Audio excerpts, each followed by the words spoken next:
Hi friends, I hope बढ़िया होंगे। तो ये वीडियो देखकर तो आप लोगों को कुछ समझ में आ ही गया होगा। भाई मैं इतना ही बताना चाहता हूँ, अक्षय सिंह एक सॉन्ग रिलीज किए जिसमें कुछ त्रुटि हो गया, गलत हो गया। जब से अक्षय सिंह को सोशल मीडिया पर पवन सिंह के फैन बहुत ज़्यादा ले लिए हैं, क्योंकि पवन भैया जब सॉन्ग निकालते हैं तो कुछ गलती हो जाता है तो कुछ मीडिया के सामने अक्षय सिंह आकर बहुत ज़्यादा ही बोल देती है।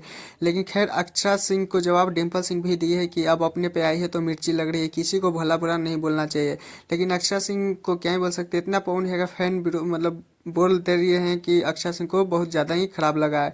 तो क्या ही बोल सकते हैं, ये गाने में थोड़ा लास्ट लास्ट में त्रुटि हो गया है। लेकिन अक्षय सिंह को बोलना था कि पवन भैया जब सॉन्ग निकालते हैं आप लोगों को पसंद पड़ता है या नहीं, या उनको भी सॉन्ग में गलत रहता है, प्लीज़ मेरे कमेंट में बताइएगा। और हमें चैनल पर न तो चैनल को सब्सक्राइब, वीडियो को लाइक करिएगा और ज़्यादा से ज़्यादा शेयर कीजिएगा। Tata bye.